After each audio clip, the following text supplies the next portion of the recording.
जहाँ चित्त प्रभु के चरणों का आश्रय से युक्त होता है, फिर चिंतन करना नहीं पड़ता।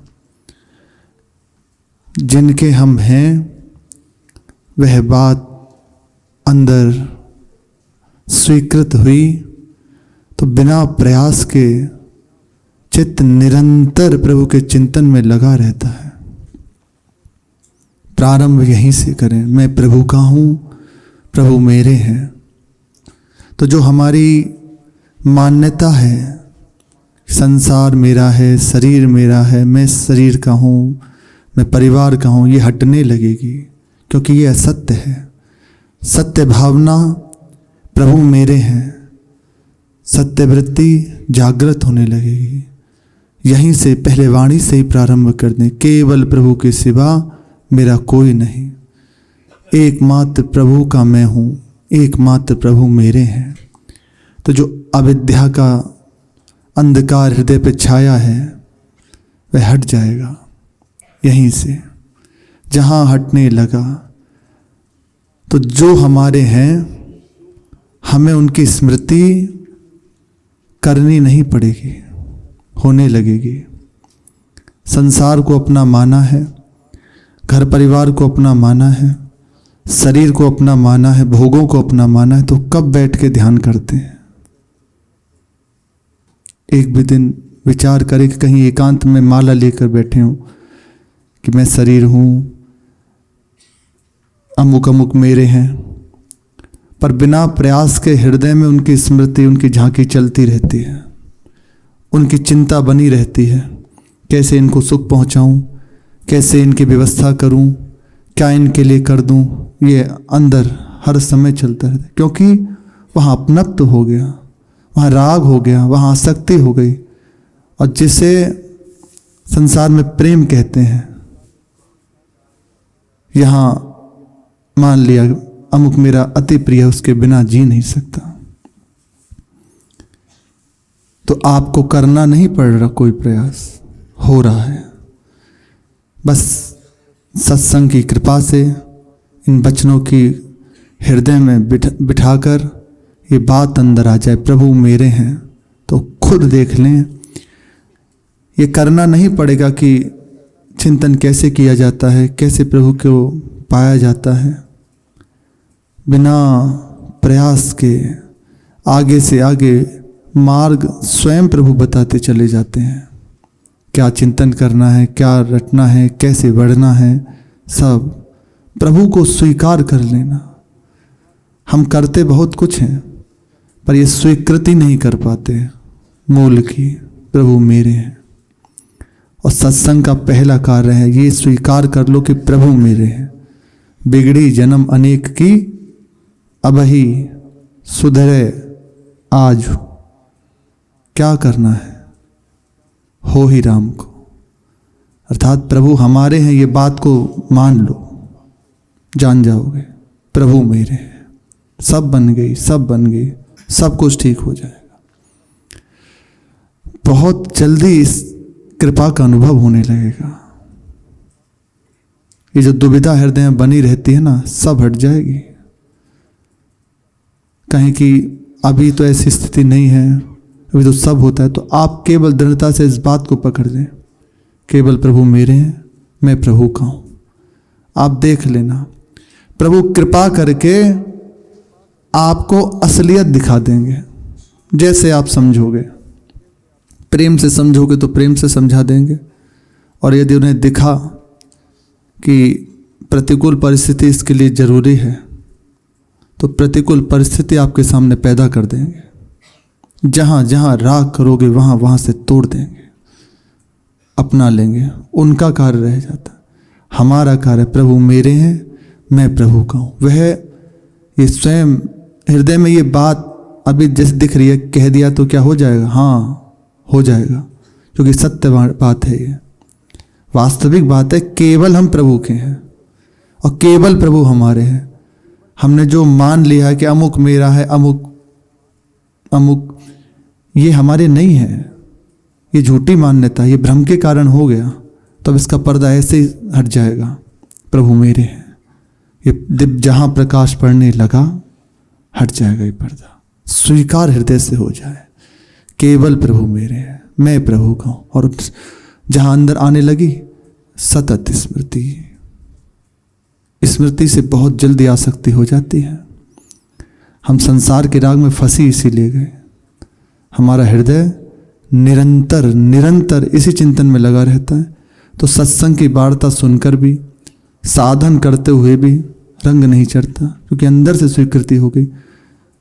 विषय की वृत्ति जहां अंदर थोड़ी सी सावधानी की बात है स्फुरित हुई, हम विचलित हो जाते हैं। क्यों? स्मृति बन रही है। देखो अंदर ये बात करनी है, इसको मोड़ना है। स्मृति जहां मुड़ी प्रभु की ओर, और ये होती अपनेपन से। जिसको अपना माना है, बिना प्रयास के ये अंदर स्मृति चल रही है।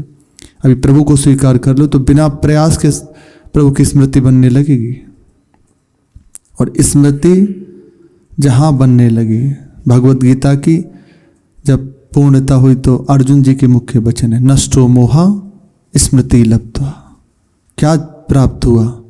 प्रभु भूल गया था कि आप मेरे हो, मैं आपका हूं। आपकी कृपा से ये बात जान गया कि बस आप मेरे हो। मुझे स्मृति जागृत हो गई।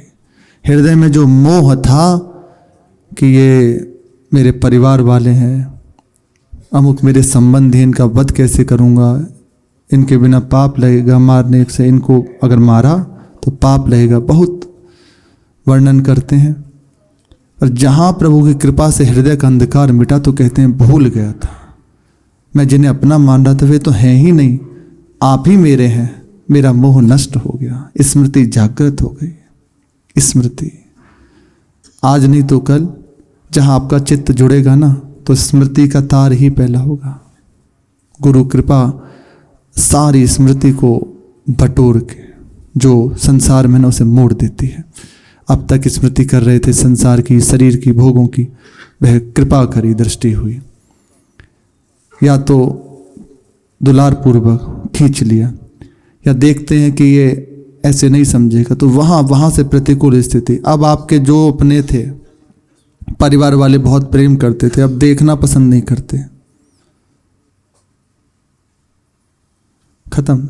मित्र बहुत अच्छे हैं पर अब आपके पास कुछ नहीं तो बैठना पसंद नहीं करते आपके पास, आपसे बोलना पसंद नहीं करते, क्योंकि अब इसके पास बैठेंगे, इसके पास कुछ है नहीं, समय व्यर्थ जाएगा। प्रभु दिखाते हैं, देख स्वार्थ के सब हैं, आ मेरे पास आ, मैं नित्य तेरा हूँ, सत्य तेरा हूँ, आ जा। जहाँ स्वीकार होने लगा मेरे प्रभु, कट गया बंधन, जागृत होने लगा अंदर प्रभु की स्मृति। बस ये बहुत जल्दी हमारे हृदय की बदलाव हो जाए। पूज्य राधा बाबा कह रहे थे कि जो आप कल्पनाओं में समय बिताते हैं, इस वही स्मृति की, इसे बदलो। आप प्रभु के लिए आपकी वृत्ति होनी चाहिए। प्रत्येक उपासक का चित्त हर समय अपने आराध्य देव के चिंतन से युक्त रहता है।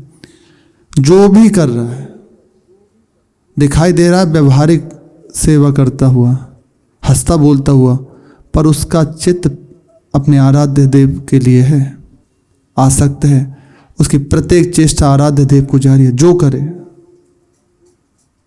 वास्तविक, बस हमारा चिंतन बदल जाए। अब सारा प्रयास इसी का है, और ये बदल जाता है अपनेपन से। जहाँ प्रभु से अपनापन हुआ, उन्हें अपना मानने लगे ना, हृदय की धारा बदल जाती है। और इसमें सहयोगी है भक्तों की कृपा।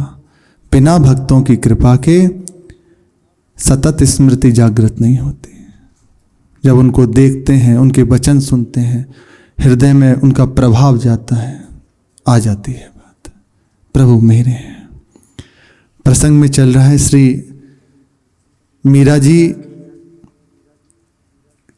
से विक्रम सिंह राणा सीधे आकर बात करते हैं और बहुत क्रोध युक्त कहते हैं कि यदि आपको नहीं सहन हो रहा, आप आराम से विराजिए, ये सब क्या है अब, अब आप घर में रह के मंदिर में सेवक आती जाती थी, पर अब आपको यहाँ नहीं, राजकार्यों में भी हस्तक्षेप करने लगे। ये सब क्या है? हमें ये सब सहन नहीं होता। आगे से यदि हुई तो मैं इस बात को ऐसे नहीं छोड़ूंगा। आप हल्के में हमारी बात को ना लें, आगे से सावधान हो जाएं। मीरा जी ने एक बार दृष्टि उठाकर देखा और बताया कि क्या कारण था जिसके कारण उनको बीच में हस्तक्षेप करना पड़ा। पर वे बोले कि वे तो झूठ बोलते हैं, थोड़ी सख्ती तो करनी ही पड़ती है, आप क्या जाने, इसलिए हमारे कार्य में कोई हस्तक्षेप ना करें। आपका ये सब साज अब हमसे सहन नहीं होता। मंदिरों में जाना, बाबाओं के संग बैठना, ये नाचना गाना, चारों ओर प्रजा में हमारी बदनामी हो रही है, सावधान हो जाइए। और ऐसा कहते हुए चले गए। ड्योरी पर जो सरदार बैठे थे वह बहुत क्रोधित हो गए। बोले एक बार यदि इशारा कर दें तो अभी इसे बता दें ये है क्या। बस थोड़ी सी इनकी हम लिहाज करते हैं, नहीं तो अभी बताएं इनको क्या है। और फिर कहते हुए चले गए। लेकिन श्री विक्रम सिंह राणा का क्रोध शांत नहीं हुआ। अब उनके हृदय में आने लगी कैसे इनको मारे। 15-20 दिन हुए। 4-5 दासियों के साथ श्री उदय कुंवर बाई साहब मीरा जी के समीप आए और कहा कि दीवान जी ने आपकी सेवा में इन दासियों को भेजा है।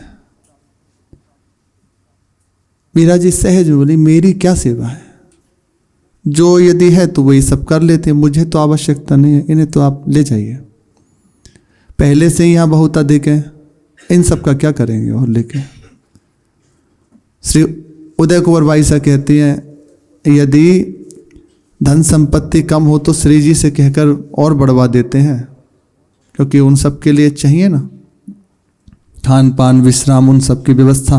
बोले यदि ये कम पड़ रहा हो तो हमसे कह के भिजवा देते हैं, इनको क्यों वापस करते हैं। उन्होंने भेजी है। बोले नहीं नहीं, प्रभु की कृपा है, आप छोड़ जाओ, जैसे प्रभु रखें, जिसको सबका निर्वाह कर रहे हैं इनका भी करेंगे, छोड़ जाइए। छोड़ के और चले गए। कुछ दिनों में उन्होंने कहा कि अच्छी बात है, भिजवाई उन्होंने, छोड़ जाइए। 15-20 दिन हुए। 15-20 दिन बाद ही मीरा जी की जो मुख्य दासी थी मिथुला, उनके शरीर में भयानक जलन शुरू हो गई। बार बार प्यास लगती, बार बार पानी पीती, कई कई बार स्नान करती, पर वह जलन शांति ना हो। बहुत विकल स्थिति, मरणासन अवस्था की ओर पहुंच गई। पानी पीते पीते थक जाती बार बार, और वो अंदर हर समय जलन होती रहती। बस इतना ही कहती, बहुत हृदय जल रहा है, बहुत अंदर क्लेश हो रहा है। वैद्य जी को बुलवाया गया। उन्होंने देखा और कहा, छोरी बचेगी नहीं, राजस्थानी में ये बचेगी नहीं, किसी न किसी निमित्त से इसके अंदर विष प्रवेश कर गया है, किसी ने इसे विष दे दिया है। और ये जो आई थी नई दासियां, उनको भेजा ही इसीलिए गया था विष देने के, दिया। बोले ये बचेगी नहीं। तो मीरा जी उस दिन, जिस दिन मीरा मिथिला जी का शरीर पूरा हुआ, क्लेश ज़्यादा शरीर में बढ़ा, जलन बढ़ी, तो मंदिर नहीं गई, वहीं अपने महल में ठाकुर जी के सामने दासियों के साथ बैठी और मिथिला जी का वो सर अपने अंक में रख लिया। दुलार करते हुए कहती हैं, चिंता मत कर, प्रभु बहुत कृपालु है, तुझे बुला रहे हैं, अब उनकी नित्य सेवा में जाना है। और ऐसे दुलार करते, रसोई आदि कुछ नहीं, केवल उनको सुख पहुंचे, शीतलता मिले। पद गाने लगे, सुन लीजो बिनती मोरी, मैं शरण गही प्रभु तोरी, तुम तो पतित अनेक उधारे, भव सागर से तारे।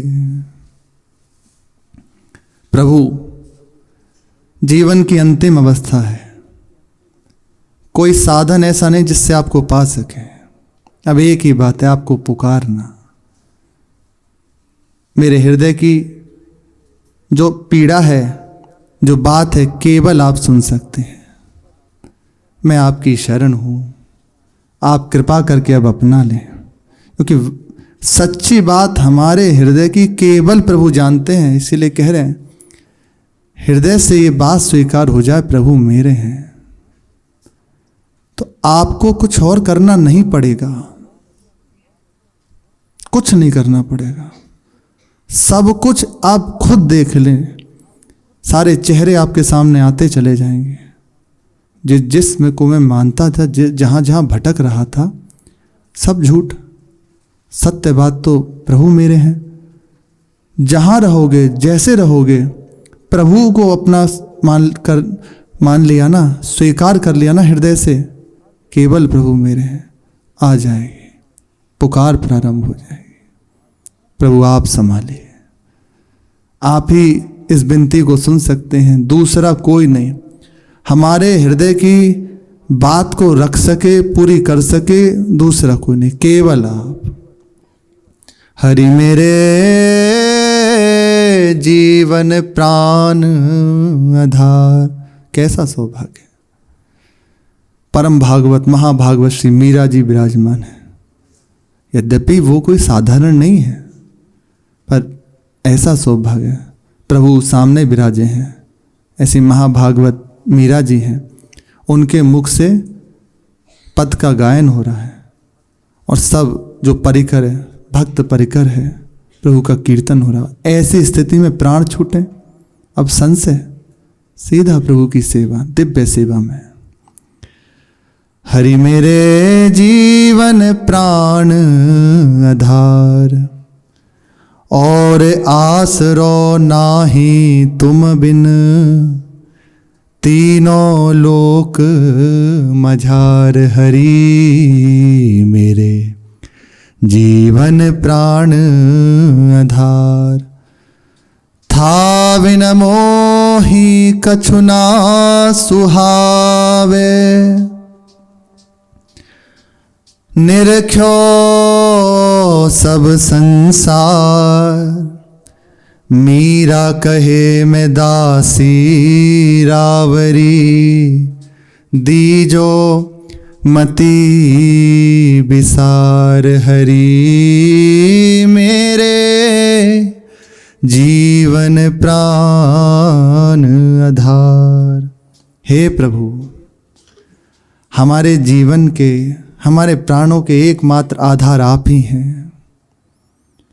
आपसे क्या छुपी है, आपको क्या हृदय की बताएं, सब जानते हैं, और फिर भी पूछना चाहते हैं तो सुन लीजिए।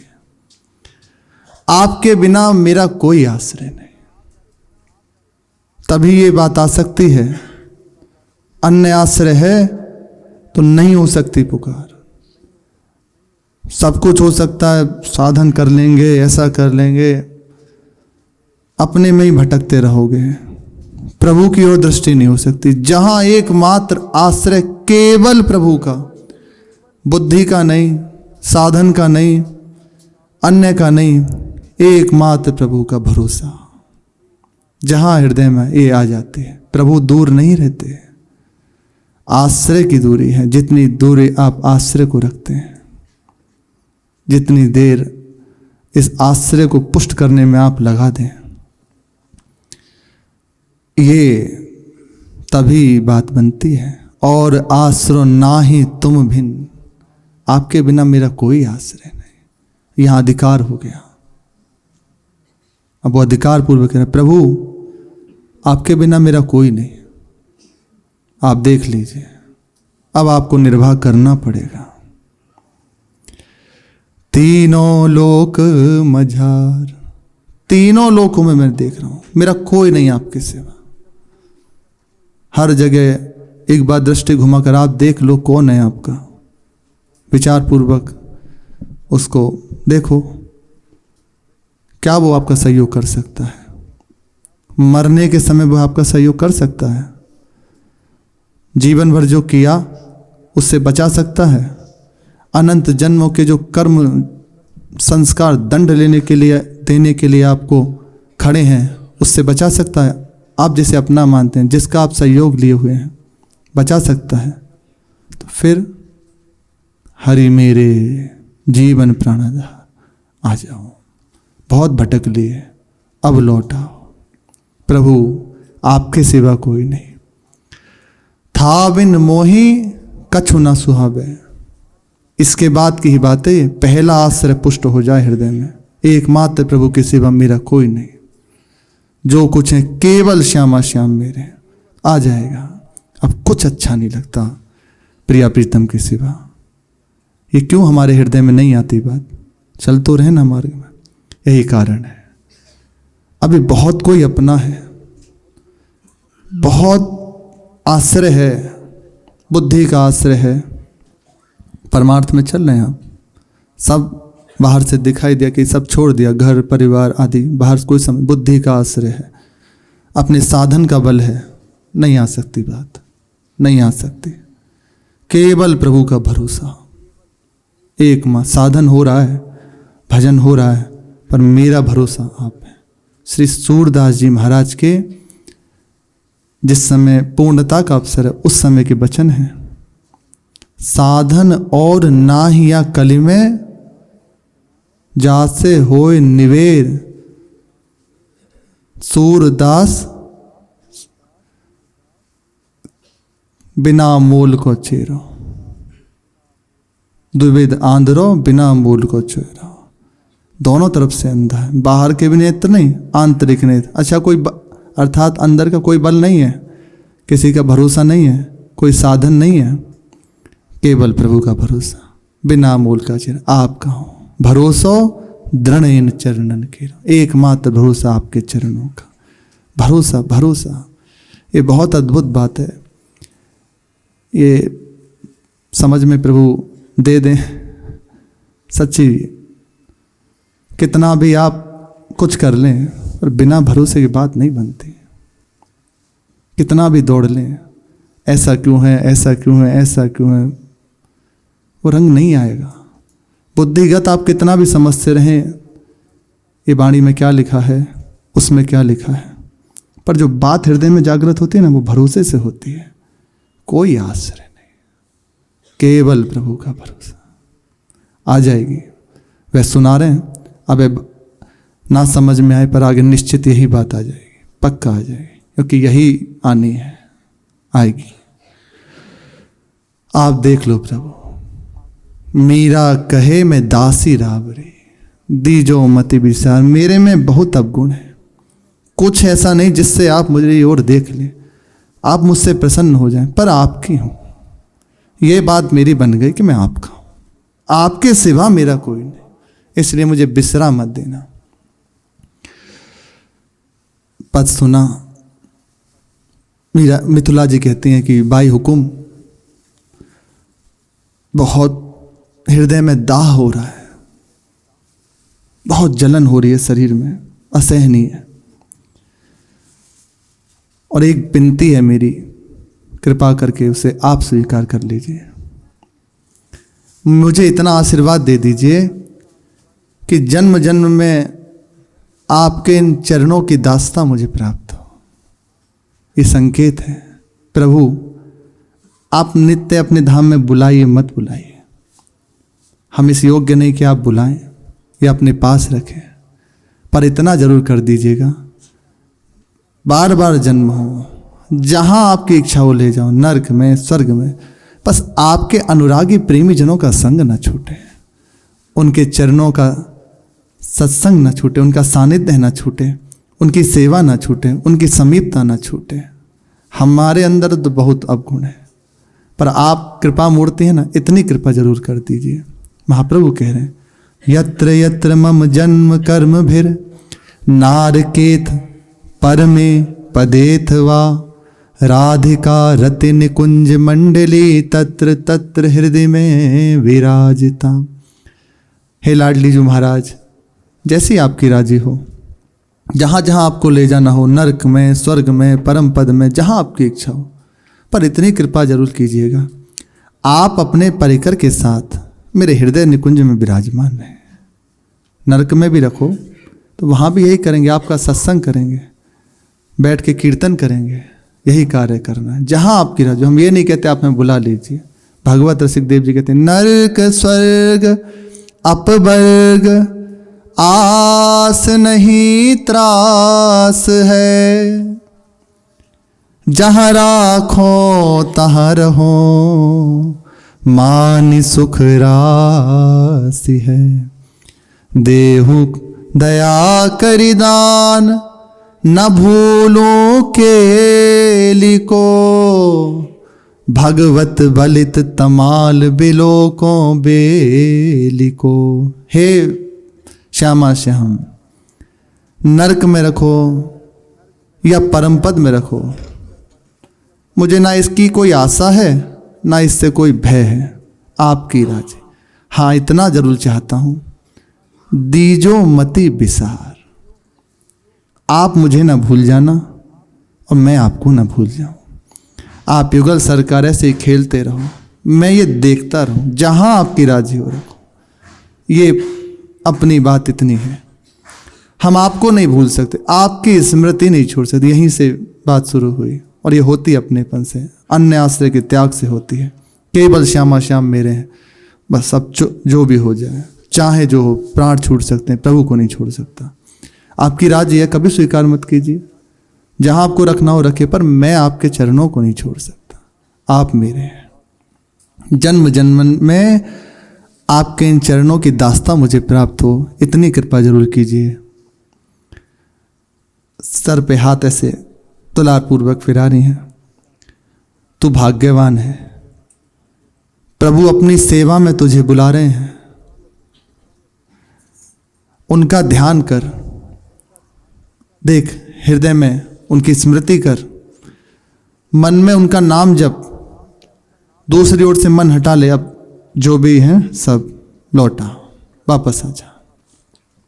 जाते समय यात्रा का लक्ष्य, ये अपनी सबके लिए बात कह रही है, जाते समय यात्रा का लक्ष्य ही ध्यान में रहना चाहिए, अन्यथा यात्रा निष्फल होती है। मृत्यु के समय जैसा चिंतन बनेगा वैसी गति हो जाएगी, अंतमति सोगति। इसलिए जीवन भर इसमें लगा जाता है। हमारा एक एक वृत्ति प्रभु के चरणों में अर्पित होती रहे। आपने प्रभु का आश्रय ले लिया ना और प्रयासरत हैं, तो निश्चित अंत समय में स्वयं आराध्य देव प्रकाशित हो जाते हैं हृदय में आकर। प्रयास नहीं करना पड़ेगा। ले अपना मुख खोल और ठाकुर जी का चरणामृत पान कराया, तुलसी जल पान कराया। फिर कहने लगी, बाईसा हुकुम, देह में बहुत जलन हो रही है, बार बार स्मृति टूट जाती है। हम प्रयास करते हैं बार बार स्मरण करने का प्रभु का, लेकिन नहीं हो पाता। तो भक्त जन अपनी करुणा भरी दृष्टि से जब देख लेते हैं ना, श्री महाराज जी कृपा करके, वह तो परिपूर्ण है, पर हमारे लिए कह रहे। सेमसी से आगे जब पधारे तो वहाँ वीराना एकदम जगह थी, गंगा का किनारे, एकांत। हृदय में यही था, निरंतर भजन हो, अखंड स्मृति हो। पर उसके हैं, लेकिन अभी वह स्वयं कहते हैं कि वो बात जो होनी चाहिए ना, जिसकी मांग है हृदय में, वह नहीं। खिन लेटे हुए थे बालू पे, ऐसे हाथ लगाए हुए। थोड़ी देर में ही देखा सारा वातावरण सुंदर खुशबू से गम आ गया, और वहाँ गंगा जी की धारा से एक महापुरुष प्रकट हुए और आकर श्री महाराज जी के समीप आ गए, बैठ गए। और महाराज जी की सर को अपनी गोद में रख लिया। वही कुछ कह रहे हैं। महाराज जी कहते हैं कि उस समय हम कुछ नहीं कर रहे थे, कुछ नहीं किया। वह मुख से कुछ कह रहे हैं, जैसे जैसे कह रहे हैं हृदय की दशा वैसी होती जा रही है। दुलार कर रहे हैं, विराजमान किया, अपना कृपा दृष्टि से पोषित किया और चले गए। तब से वह जो बाधा कहीं ना कहीं हृदय में होती थी ना, एक तार जो टूटता था, हो गया बंद। निरंतर धारा बह चली स्मृति की। ये भक्तों की कृपा से होती है। वे कहते हैं कि ध्यान टूट जाता है। अच्छा देख, पीड़ा देह की है, तू शरीर नहीं है, तू प्रभु की दासी है। अंदर विचार कर। वह ये बोध करा रही हैं, उस समय कह रही हैं पर बोध करा रही हैं उनसे। विचार कर, पीड़ा की क्या, जो पीड़ा की क्या मजाल है जो तेरे और प्रभु के बीच में बाधा डाल सके। ये जैसे शरीर से वस्त्र फट जाए तो उतारने में कोई बाधा होती है? नहीं। ऐसे ही अब प्रभु से मिलन होना है। ये पुराना देह बदलने का अवसर आ गया, अर्थात वस्त्र बदलने का। अब तो नित्य सेवा में जाने वाले उस स्वरूप से वहाँ प्रभु के समीप जाना है। फिर पद गाने लगी, इस पद के अनुसार ध्यान कर। शेष चर्चा के श्री राधा वल्लभ लाल की।